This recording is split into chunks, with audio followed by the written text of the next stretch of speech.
and to congratulate Parliament on the adoption of the new standing orders that allows Cabinet Secretaries to appear before the House and answer questions raised by members of Parliament directly. Honorable Speaker, sir, the member for Chuka Igamba Ng'ombe has asked the circumstances that led, he has asked for an explanation of the circumstances that led to the killing of Mr. Daniel Mutembei on 18th March 2023 in Kwego Village, Robate location, Tharaka Nithi County, which was reported by police on the following day, 19th of March 2023. Mr. Speaker, sir, on 18th of March 2023, a Mr. Leonard Njeru Mbuba from Robate location reported that his cousin, Daniel Mutembei, a male adult, approximately 34 years, had been attacked the previous night by known people, according to the report, severely and critically injured, left for the dead, rained on for the rest of the night, recognized by villagers early in the morning who were taking milk to the collection point, still alive early in the morning. Mr. Speaker, although critically injured, it was reported that Mr. Mutembei was able to talk and identified those that attacked him and gave their names, 5 suspects. He was taken to hospital, but the injuries were already too much and he succumbed at the Chuka Referral Hospital. He succumbed to the injuries. That report was made and entered into the OB. Mr. Speaker, sir, and just for the clarity of the member and the House, that report was made the same morning of 19th March 2023. Investigations ensued, and before any statements could be taken from any of the suspects, the same suspects went to the Chuka High Court and obtained anticipatory bail, restraining their arrest and prosecution until the matter is heard and determined, or until further orders were issued by the High Court. Those orders, Mr. Speaker, sir, were issued by Lady Justice Lucy Gistari of the Chuka High Court on 27th of March 2023, and the order specifically restrained the police from arresting the said persons. The orders also required that the matter be heard today, the 12th of April 2023. Today, the matter was came up for mention, and Mr. Speaker, I can report to the House that in the morning the parties were heard, and I can also report to the House, Mr. Speaker, that for us in the ministry, we instructed the State Council to represent those parties that against whose orders were given, including the Inspector General of Police, the DCI, and all those who were sued. The family of the victim, the late Mutembei, also had hired a lawyer this morning, and both Mr. Mutembei's lawyer and the State Council made a very, very strong argument in an oral application for two things. One, the vacation of the anticipatory bail, which was lapsing today, that it should not be extended. And two, warrants of arrest to issue against the suspects. And both the deceased lawyer and the State Council were on one page, of course, against the opposition from the Defense Council. The ruling on this matter is before the judge this afternoon at 2:30, the same time that the minister is appearing before this House. In between, Mr. Speaker, on Saturday, the 8th of April, which is Easter Saturday,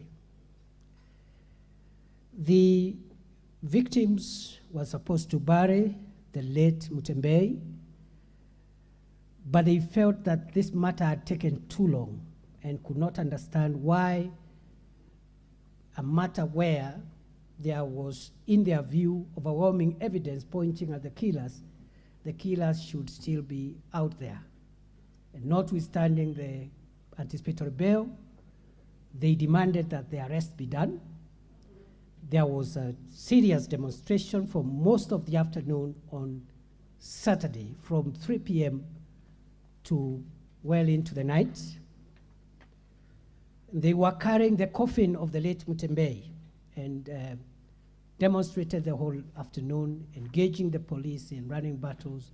The police tried to talk to them diplomatically to bury the deceased as we wait for the finalization of the matter by way of appearance before court today, but they could hear none of it. In fact, Mr. Speaker, the protesters engaged police in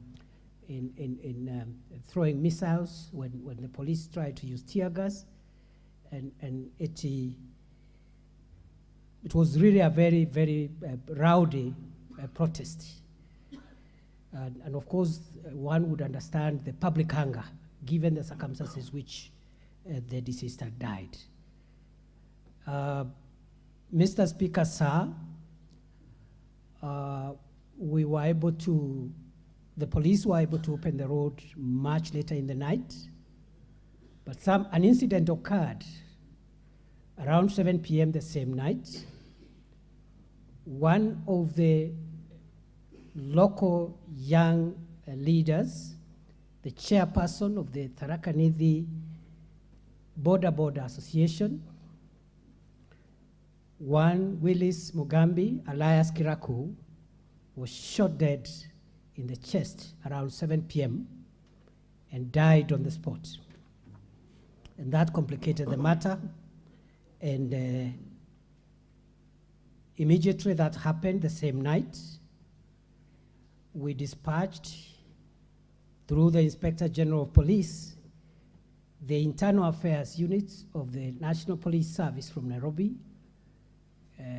The head of the Internal Affairs Unit actually was dispatched the same night to Chuka to travel there and personally take over the investigations, mainly the investigations around the shooting of Willis Mugambi, alias Kiraku, because it was alleged again by some who made reports that they suspected that he could have been killed by a police officer in the process of the riots. So we dispatched the Internal Affairs Unit. It's still there. We have crucial evidence, and we believe very shortly we'll be narrowing down to the person who shot and killed Mr. Mugambi. At the same time, the Independent Police Oversight Authority the following day on Sunday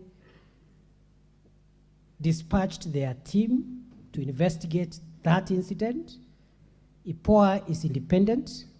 So while the internal investigations by the police is handled by the Internal Affairs Unit from Nairobi, the IPOA team also from Nairobi is handling an independent investigation so that there are no perceptions of internal collusion or preference whatsoever. The two teams are working, and I am told a lot of progress has been made, but up to now, the conclusion, the investigations are not concluded. So, Mr.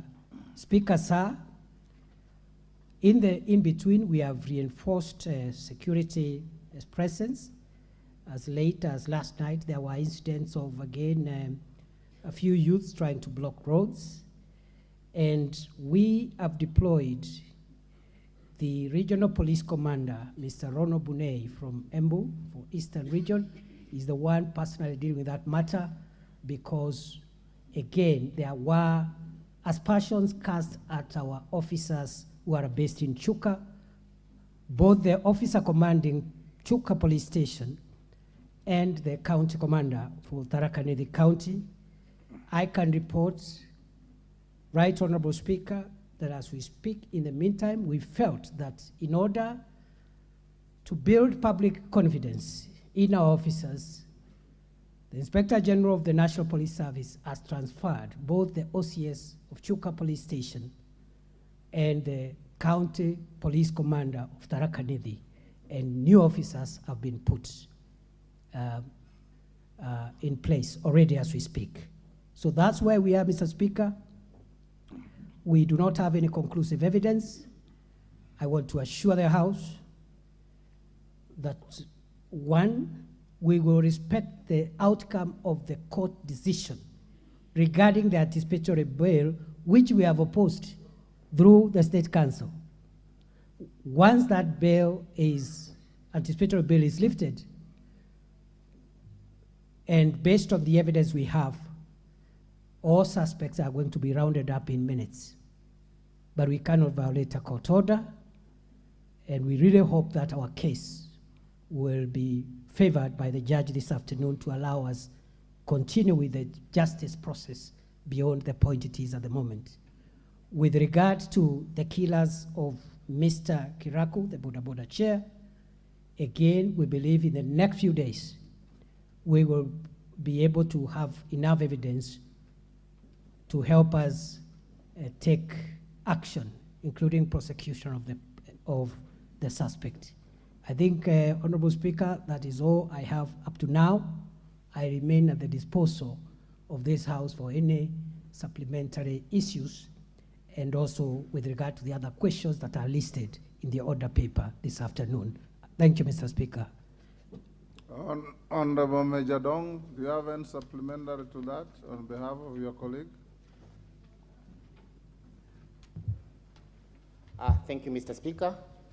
I would say that thanks to the Cabinet Secretary